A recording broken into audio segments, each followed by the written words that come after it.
A gente fez uma reunião de palhaças lá, né? Eu achei muito bacana a gente ter decidido fazer essa reunião lá. As crianças vieram, tia, vai ter apresentação? Vai ter apresentação? Eu falei, não, gente, hoje é reunião de trabalho. Mas quem são essas tia, gente? Quem é? Eu falei assim, são tudo palhaça, vieram trabalhar. Ah, então a gente vai trabalhar também. Aí elas sentaram, as crianças da comunidade sentaram em volta, só as meninas, porque aí as meninas, não, mas aqui é só mulher, que hoje é só mulher que vai sentar aqui, a gente é palhaça também e os meninos não podem. Aí as meninas sentaram.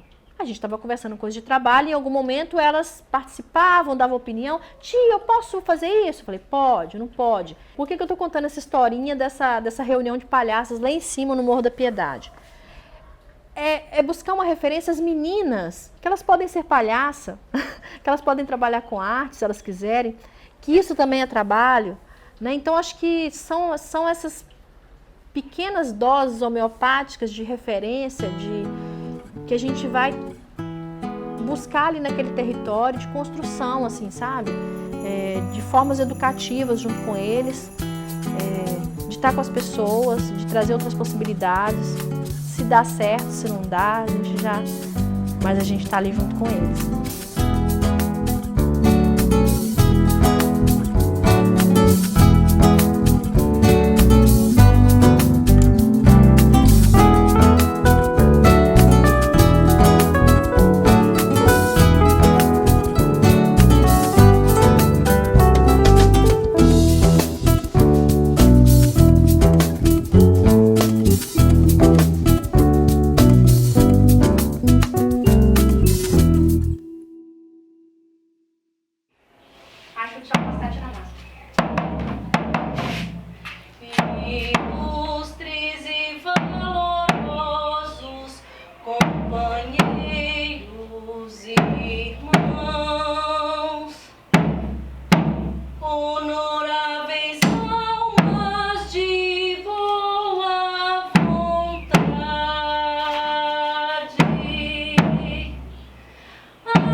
Então a Árvore Casa das Artes, ela surge quando eu e a Vanessa, a gente sai da Folgazões, né? A gente sai da Folgazões em 2016 e a gente resolve dar continuidade ao nosso trabalho como artista com um grupo nosso, dentro dessa perspectiva de um trabalho familiar, pensando não só o processo de produção e de criação, mas também a pesquisa ligada ao teatro de rua, à palhaçaria, com uma interação com o entorno de onde a gente está inserido. Mas a gente escolheu esse nome numa roda de cachaça. Não vou falar mentira para você não, assim, surgiram os nomes mais horrorosos que você puder imaginar na vida.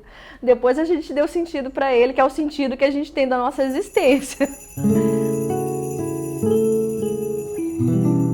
Esses dias eu vi uma moça falando assim, olha, a gente costuma falar muito de cultura popular aquilo que é cultura preta, do povo negro. O que é uma roda de jongo? O que é uma roda de congo? O que é uma roda de...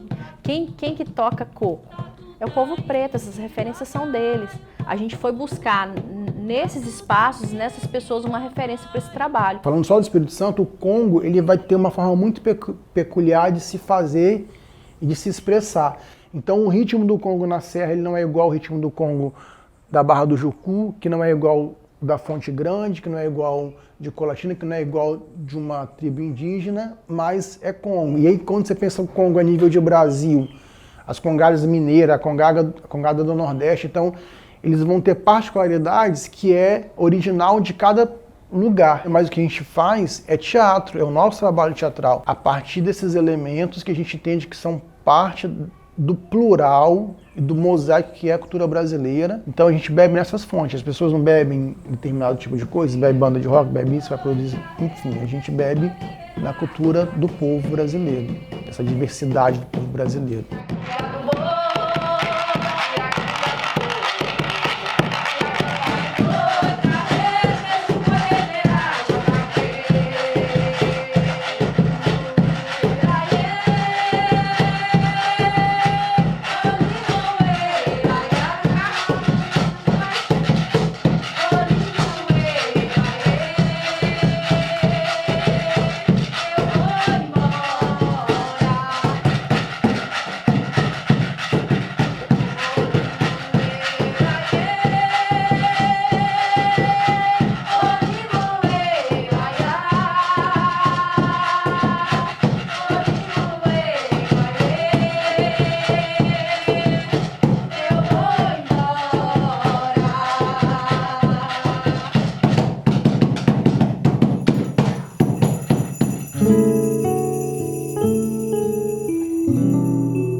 Já cansei de ouvir que algumas pessoas de bairros de periferia não vão ao teatro porque elas acham que aquilo não é para elas, não tem roupa. E aí é mais uma vez um valor impregnado por uma questão de mercado que determina quem pode e quem não pode consumir, ou quem pode ou quem não pode ocupar esse lugar. Então, para mim, a primeira questão do teatro de rua para o teatro de sala é a questão da democratização do acesso, porque quem está na rua, assistindo um teatro de rua, ele está ali porque é um lugar que é dele, que ele sente pertencimento. A própria estrutura, né? Você separa uma roupa bonita para ir no teatro. Se você não tem a roupa bonita, você não vai de chinelo, né? Eu já tive amigos que pediram para eles saírem, do Carlos Gomes aqui. Olha, sua criança está fazendo barulho, você tem que se retirar. Eu vi isso assim na minha frente. Então, não é um lugar para todos. Não é um lugar para criança, não é um lugar para o pobre, para o morador de rua, em situação de rua. Não é um lugar para o cachorro, para o bêbado. Não é um lugar extremamente seletivo. Será que eu posso rir? Será que eu posso falar? O teatro ele traz esse engensamento que a rua não. A rua, a pessoa, ela interfere, ela fala, pode ser quem for, independente da classe que for, porque ali é o lugar dele. A rua, para mim, ela é atraente por conta disso, assim. Porque se eu tô ali apresentando, eu chego, monto, primeiro que eu tenho que montar a minha roda. Né? As pessoas não estão lá, só se é um evento, um festival, que as pessoas já estão ali esperando a sua apresentação. Mas geralmente você constrói a roda, você tem que fazer um cortejo, você marca o território, né? Então existe esse processo de aquecimento da rua. E as pessoas só vão ficar ali te assistindo se elas agradarem. Numa apresentação no Parque Moscoso, tinha um morador de rua que ele entrou em cena, me deu uma cachaça para beber em cena, saca? E qual outro lugar que o morador de rua teria a oportunidade de entrar e te dar uma cachaça e fazer parte da cena, mudar a dramaturgia do seu trabalho ao ponto dele se inserir enquanto alguém dentro do espetáculo, que tem vida, que tem história, onde o público passe a reconhecer esse cara como alguém, ali naquele momento. Ele ganha até mais destaque do que você na cena, e você tem que, de fato, escutar esse cara e permitir com que ele ganhe o momento dele ali, para que você ganhe junto com ele também.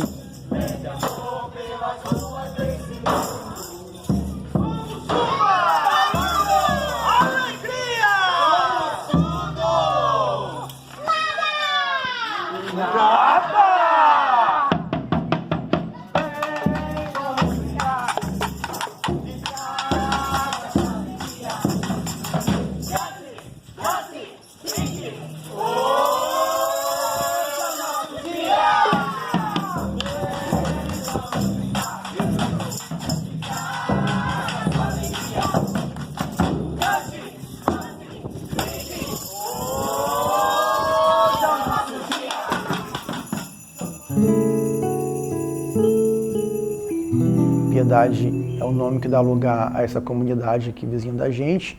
A gente está localizado no centro, mas no limite do centro com a Piedade. E a gente começou a trabalhar na Piedade propriamente desenvolver uma ação ali dentro por conta de uma relação que se construiu com o nosso filho. A partir de uma situação em que o Ravi fugiu da escola, né, com 2 anos ele saiu pelo portão na hora da saída e ninguém viu. E aí eu, como mãe, chego numa escola que eu acho que é muita realidade aqui de Vitória, uma escola que é muito concreto, assim, né? Eles aproveitam uns terrenos aqui em Vitória que para mim nunca deveria ser escola. Não tem terra, não tem espaço para criança brincar. Isso me incomodava muito, assim. E aí eu sempre falava com a coordenação, nossa, precisa levar esses meninos lá na Piedade, que tem floresta, e aí não levava, porque a Piedade ela estava vivendo um momento já de nem todo mundo subir e descer, né? E aí depois eu entro no conselho de escola e aí junto com a coordenação da escola a gente faz um projeto socioambiental nessa perspectiva de as crianças plantarem alguma coisa, de criar um espaço na comunidade para eles plantarem. E começa a desenvolver um projeto chamado Morro Vivo lá dentro, e aí se inserindo mais dentro da comunidade. E a partir do Morro Vivo, a gente começou a atuar mais ali dentro. O projeto acabou, mas a nossa ação não, né? Porque essa ação está muito ligada ao nosso desejo de trabalhar com o nosso entorno, né? Que é uma coisa que a gente assumiu quando a árvore surgiu, né? Tinha uma horta para a gente fazer, tinha umas ações artísticas também, de cortejo, de comunicação com a comunidade, de rodas de conversa e tal. E se tinha 10 coisas para fazer, a gente fez 30. Porque o negócio foi se desenrolando e o grupo começou a participar de reunião da comunidade, e reunião com o prefeito, e reunião com o governador, com o secretário de segurança. A gente começou a se enfiar em tudo, o grupo, eu, o Willer, sabe? E aí a gente não conseguiu mais desvincular, assim. Apesar de eu ser artista, ser uma artista cênica, o carro-chefe desse projeto na Piedade foi uma horta, né? E foi a partir de uma horta que a gente começou a reunir pessoas para debater sobre questões sérias da comunidade, né? Se eu não conseguia fazer com que as pessoas saíssem de casa, porque elas estavam com medo de levar tiro, isso é um fato real, concreto, né? De sentar numa roda, num espaço aberto para conversar sobre suas questões, elas passaram a ter um pouco menos de medo de sair de casa, quando elas foram, vou ali na hortinha um pouquinho, levar meu filho para aprender, ensinar ele a plantar um alface. E aí, eu vou lá, porque a tia Vanessa já tá lá. Tia Vanessa, vai embora, tá perigoso, 5 horas da tarde. Não, vou ficar mais um pouquinho. Então eu vou ficar aqui com você. E aí nesse eu vou ficar com você, a gente tá conversando. Aí chega outro vizinho. Daqui a pouco a gente tá debatendo questões ali que são importantes ali da comunidade, reflexões que são feitas, entendeu? Se você vai a Jardim da Penha, em Mata da Praia, tem ginástica para idoso, tem atividade de futebol para criança, tem atividade de lazer, tem atividade de educação. E aqui não. Então, assim, é uma cidade que ela é uma cidade excludente, assim. A palhaçaria, pra gente, ou pelo menos pra mim, eu venho refletindo sobre ela, eu entendo que ela é uma forma de arte, de expressão, que revela o que a gente tem de mais humano. Para mim, é fazer rir, né? Eu não consigo conectar o palhaço com outra possibilidade que não seja fazer rir.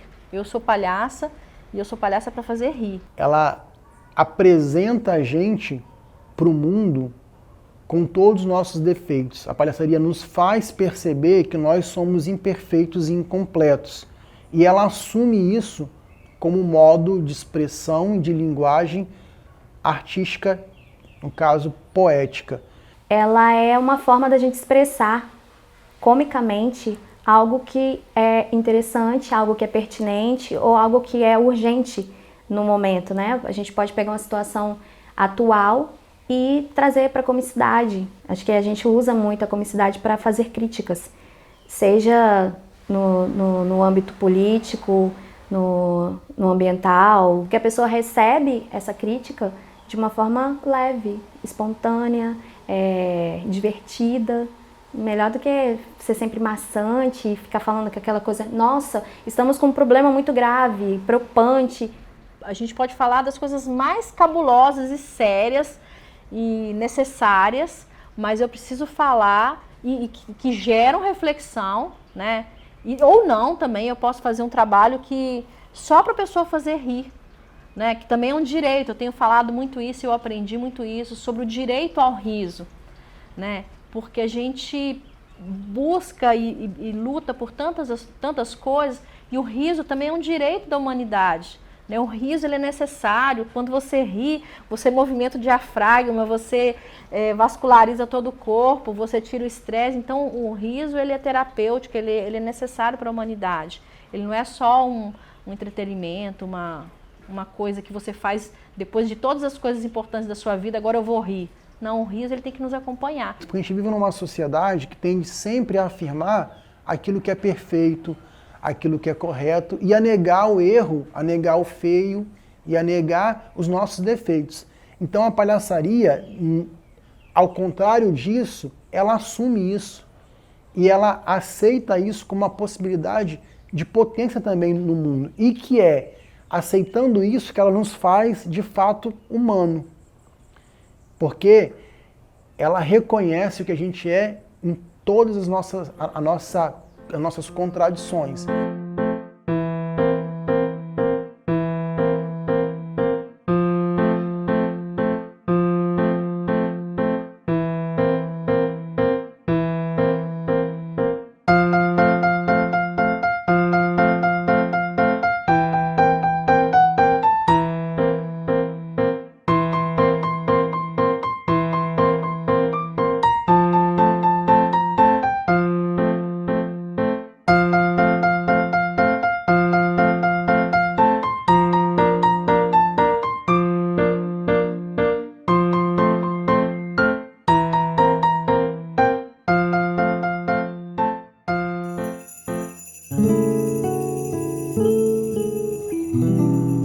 Cara, uma vez eu ouvi do Antunes Filho que ele não vive o teatro, ele vive a vida. A arte está inserida na vida, né? Então se eu vivo a minha vida, eu vou viver a vida com arte, eu vou viver a vida como ela deve ser vivida. Agora, pensar a arte do ponto de vista de algo que é um trabalho nesse sentido, que não seja alienado, entende? Eu acho que pensar a vida em cena é que a arte não seja algo alienado do seu processo de vida. Ela não pode ser tirada ou desconectada da sua vida, da sua caminhada de vida, como trabalho, como as relações afetivas. Se a gente tende a caminhar no sentido de um caminhar alienado, aí ferrou. Mas eu não vivo o teatro, ou pelo menos não tento viver. Eu vivo a vida. E o teatro, ele está inserido integralmente no meu modo de viver. A gente encena uma verdade, porque parece que é tudo mentira e não é. Então não tem diferença. Para mim não tem essa separação, sabe, de viver em cena. Eu já vivo em cena na minha vida normal. Então a diferença é que eu trago algo do meu cotidiano ou de uma situação para o público, para outras pessoas tomarem ciência disso. Existe uma questão assim uma busca da gente como grupo de teatro que nosso trabalho não seja alienado, né? Que eu chegue, ensaie, apresente, não faça uma reflexão sobre o que eu estou fazendo, né? Eu acho que o que me diferencia de um outro trabalhador é uma busca por não estar alienado ao que eu estou fazendo. Mas eu me sinto como qualquer outra trabalhadora brasileira, assim. Então eu não tenho, assim, eu não vejo glamour no que eu faço, e isso me deixa muito tranquila de me aproximar a outros trabalhadores brasileiros.